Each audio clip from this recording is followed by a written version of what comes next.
That's it, Katlego. I always love Fridays because our two car guys, Gavin Chiro, joins us from overdrivetv.co.za, bringing us the latest in motoring news. But this morning I'm very excited because I actually tweeted them. You know, they are talking about the brand new BMW 650 Coupe, a monster of a car, guys. Monster of a car. Am I correct when I say that? Yeah, Yes, you are. You are spot on, Ewan. And it's not every day that the car world gets a vehicle of this caliber. And when they do, it just turns Gavin and I into 7-year-olds. And after years of being sort of in the middle of nowhere, really, with some of their styling, I think BMW are right back on it. And they've created, for me, what is one of the most striking cars on the road. Absolutely. You can actually, sorry to interrupt, you can actually see there's something different about them this morning. There's a different vibe because they're actually here with it this morning. You came to the studio. It's right outside. Yeah. And my dad is probably very disappointed right now as my conversion over to the dark side is almost complete. I was raised as a Mercedes-Benz fan and I always loved the three-pointed star, but each BMW I drive just brings me closer over to their way of thinking. And That's nice, yeah, Gav. You'll like it. Look, for 1.2 million, Ewan, it's got to be good, let's be honest. And I think that really here what we're talking about is the engine. I mean, the looks are one thing, but this is the party piece of the car.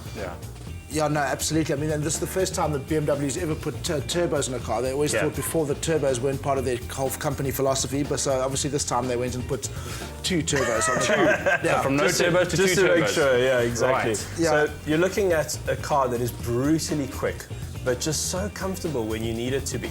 And I mean, talking about speed, you're looking at 0 to 100 k's an hour in under 5 seconds.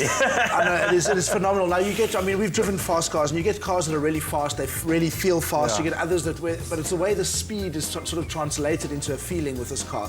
I mean, the only way I can sort of describe it is if imagine a waiter came up to you with one of those silver serving dishes and just said, "You're 100 kilometers an hour, sir." It's incredibly fast. It's incredibly smooth. It's just so effortless. It's really one of the best cars.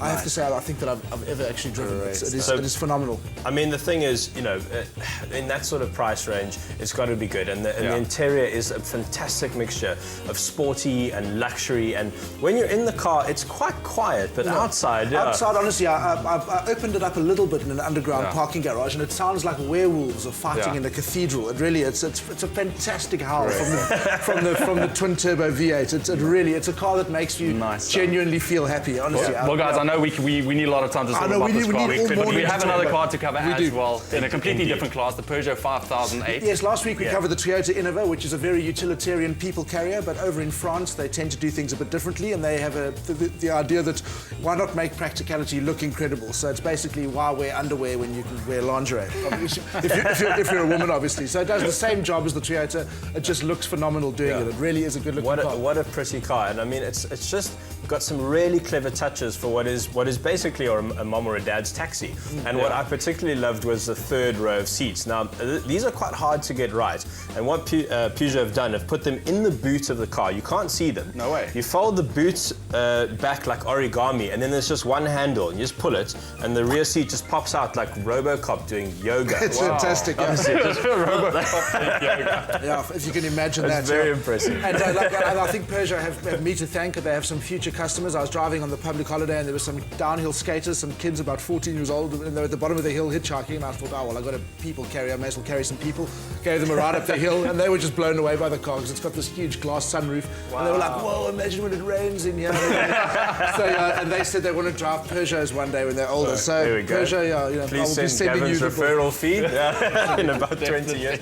So starting at 315,000 for the Peugeot 5008. No, you can't call it that, hey, because James Bond owns the 5008. 008 brand. It's the 5008. I just think that's a really, really great car at that price. I really do. Absolutely. Great stuff, guys. Thank you so much, man. It seems that we, covered some pretty good cars today. Yeah, absolutely. As I say, we could talk about the BMW. We could talk about the BMW. Beer for a week. You guys are going nowhere. I'm going with you after the show. We're taking it nice right. So remember, you can follow these guys, see what they get up to on Twitter @OverdriveTV. Don't miss that, right? Now for a quick ad break. When we come back, time for your news, The Express. Stay with Expresso and SABC3.